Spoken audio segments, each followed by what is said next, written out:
au score. Oui, bien sûr. Mais comme je voulais dire 2-3 aussi, je vais dire 2-4. Ok. Et Eric Guillerman? 1-3. Ok. Dominique Sévrac? 2-5. C'est l'équipe du soir, bonsoir à tous et bienvenue. La victoire pour la Roma, 4-2, mais la qualif pour Liverpool qui retrouvera donc le 26 mai prochain à Kiev le Real en finale de la Ligue des Champions. Et c'est Nainggolan qui transforme dans le temps additionnel 4-2. La Roma échoue vraiment aux portes finalement des prolongations, mais finalement Liverpool passe grâce à son succès 5-2. Donc le 26 mai prochain à Kiev, Liverpool dispute le titre continental des clubs face au Real. Liverpool, est-ce que c'est l'équipe parfaite pour faire chuter le roi là, le Real? Oui. C'est l'équipe parfaite pour nous donner l'envie et pour nous donner l'impression que c'est jouable, ouais. Donc l'impression que c'est jouable. Déjà, il y a du... Bah bien sûr, parce que l'expérience, la réussite. On parlait de l'arbitrage, mais bien au-delà de ça, la manière dont le Real va aborder cette finale en termes de concentration, en termes de savoir-faire, par rapport au côté émotionnel que peut générer cette finale pour Liverpool, on ne peut pas ne pas faire des Espagnols les favoris. J'ai l'impression que... Est-ce que vous connaissez le nom de la dernière équipe à avoir battu le Real Madrid en finale de la Coupe d'Europe des clubs champions ou Ligue des champions? Bah oui, c'est Liverpool en 81 Liverpool avec un but de Kennedy au Parc des Princes. Exactement, Voilà. Voilà, 1981. Ouais. 13e finale européenne pour Liverpool, 13e possible succès, toute Coupe d'Europe confondue. 13e possible succès du Real Madrid en C1. On a affaire à deux équipes qui ont cette Coupe d'Europe dans le sang, ou cette Ligue des Champions, cette Coupe d'Europe des clubs champions qu'on l'appelait dans le temps. Je trouve que franchement l'affiche elle est belle et elle donne d'autant plus envie que, comme le disait Eric, on va avoir deux équipes qui ne calculeront pas, deux équipes qui vont jouer vers l'avant. Une qui a vraiment l'expérience, qui est le Real, et l'autre qui est novice à ce niveau-là. Le club ne l'est pas, mais l'équipe, elle l'est. Franchement, moi, ça me donne bien envie d'y aller. Ouais. Mais c'est une finale ouverte parce que là, vous me restaurez... Non, vous êtes en train de me restaurer le grand passé des deux clubs. Non, mais totalement. Ouais, totalement. Est-ce qu'il y a un favori? Oui, c'est le Real. Ouais. Oui. Est-ce que ça va être dur pour Liverpool? Oui, ça va être dur. Et pour le Real aussi. Est-ce que c'est jouable pour Liverpool? Complètement. C'est-à-dire que c'est sur un match, c'est une finale. Alors certes, ils n'ont pas l'expérience. Le Real Madrid c'est sa 3e de suite. Le Real Madrid a un joueur qui a 5 ballons d'or. Le Real Madrid a peut-être plus de bancs. Après, c'est dans 3 semaines, les choses peuvent changer. Le Real Madrid n'a plus rien à jouer.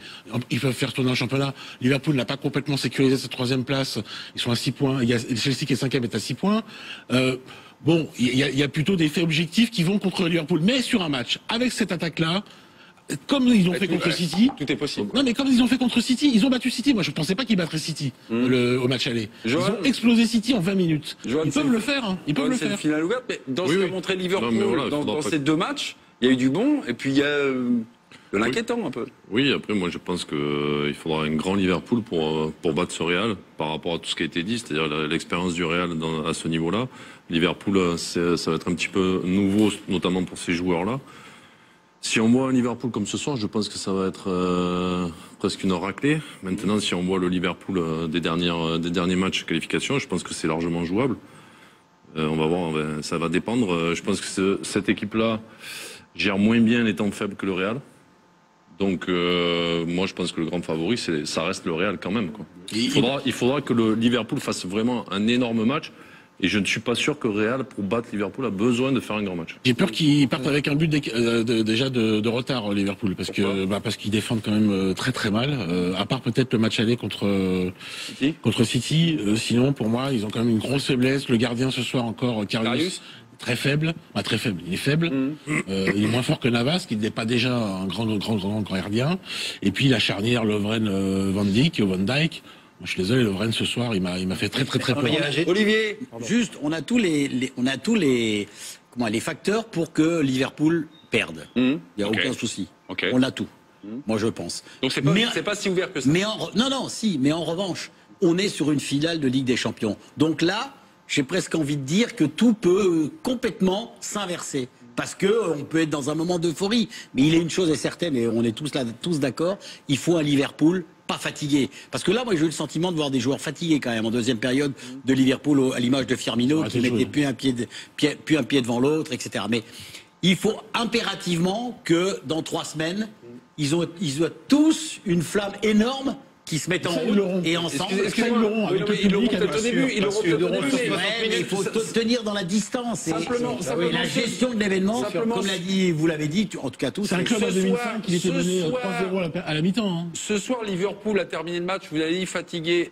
C'était le cas également lors du match aller. Ouais. Ça fait 4 buts sur 6 encaissés dans les dernières minutes. Tu peux même parler du match de Stoke City, puisqu'ils mènent 2-0 la semaine dernière, c'était samedi, ça se termine à 2-2. Et tout au long de la saison, globalement, ils prennent beaucoup de buts en... C'est 0-0 ce week-end. Non, le dernier... C'est 0-0. Il y a eu un 2-2 là. Contre Stoke. Mais avant. C'est la semaine d'avant, le 2-2. Ils n'ont pas le choix. Ils n'ont pas le choix de prendre des buts. Ils n'ont pas le choix de ne pas prendre de buts parce que c'est le profil de cette équipe. Elle a de meilleurs joueurs offensifs que de joueurs défensifs. C'est aussi le problème des équipes de clubs. Il accepte des équipes vers l'avant, mais parce qu'il n'a pas le choix presque. C'est-à-dire s'il voulait faire une équipe défensive avec ce qu'il a là, mais il pourrait pas. Ils sont quand même très mauvais défenseurs. Parce que même le latéral droit qu'on a aimé en deuxième période, Alexander Arnold, il fait une deuxième période affreuse. Ouais, mais le problème des équipes de clubs, c'est ça, c'est une constante. C'est tellement le football qui exige club de ses joueurs est tellement demandant physiquement au niveau de l'intensité physique et mentale que les équipes terminent très souvent bouillies. Rappelez-vous sa dernière saison à Dortmund où l'équipe était dernière à la trêve. C'est-à-dire c'est tellement demandant que les gars on peut plus. Et là on l'a vu ce soir, comme le disait Olivier, Firmino qui est extraordinaire pendant globalement 55-60 minutes termine sur les genoux. Mané c'est pareil. Salah on l'a quasiment pas vu. Je pense qu'il y a aussi le résultat du match aller. Bien sûr qu'il y a tu sais très bien que si tu dois aller chercher un résultat, tu fais différemment. Mais bien sûr, c'est de la mi-temps, tu mènes 2 à la mi-temps. Oui, et t'as tendance à te laisser un peu porter par le truc, te relâcher entre guillemets. La Roma n'est pas l'intensité qu'il faut, on est d'accord. Mais avec l'arbitre qu'il y a eu, tout d'un coup, tu peux. Il peut y avoir le feu. Oui, attendez, sur l'arbitre, on va y revenir. Et sur l'arbitrage en général. Ils l'ont perdu 3-0 quand même. Et quelque part, sur l'intensité, on voit avec Liverpool, dans l'intensité offensive qui est très exigeante, ce qu'était l'Atlético Madrid dans l'intensité défensive exigeante. Et qu'est-ce qui s'est passé dans les finales face au Real? Le Real, en fin de match, a fini par prendre le dessus. Et j'ai peur que si Liverpool ne fait pas un gros écart en début de match, la dernière demi-heure soit terrible. Et j'en reviens au fait que le Real peut... Attendez, Jean intervient. Là, on parle de ça parce qu'il y a eu un match, entre guillemets, sans de Liverpool, mais il y a 15 jours, on n'avait pas un problème physique. C'est pas en 15 jours que tu as un problème physique. Là, au match aller, ils mettent 5-0, ils courent de partout. Alors, c'est vrai qu'il y a ce dernier quart d'heure, mais selon moi, c'est pas un problème physique. Il y a eu des changements tactiques de la part de la Roma. Il y a aussi, l'air de rien, Salah qui sort, donc ça change quand même le côté offensif de Liverpool. Et puis là, sur ce match-là, moi, tu peux pas m'enlever de la tête qu'il y a quand même le match aller qui compte. Tu rentres là avec, comme dit Dominique, à 2-1 à la mi-temps pour toi. Donc t'es pas complètement dans le truc, quoi. Voilà. Le chiffre, non pas de ce match, mais le chiffre des demi-finales. 20 buts ont été inscrits. 20 buts, vous entendez, en 4 matchs. L'an dernier, c'est pratiquement le double. C'était 11 l'an dernier. Il y a 2 ans, il y avait 5 buts simplement marqués donc en demi-finale.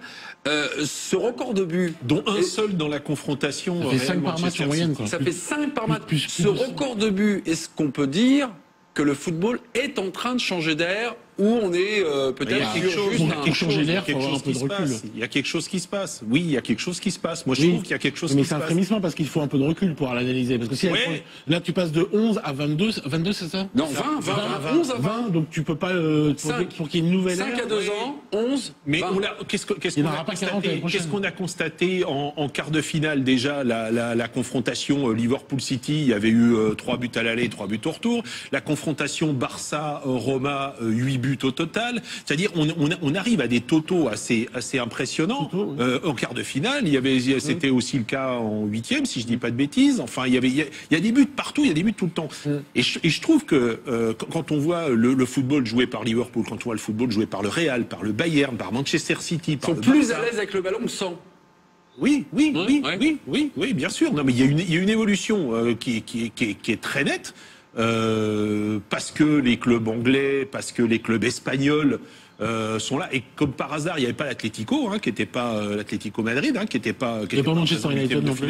Il n'y avait pas Manchester United, qui a été éliminé très tôt, qui a été éliminé en 8e. Comme par hasard, c'est-à-dire les équipes qui étaient à caractère, on va dire, plus ou moins défensif, ou qui étaient dans la négation du jeu, ont été éliminées très tôt. Et pour moi, c'est une vraie tendance. Oui. Ok.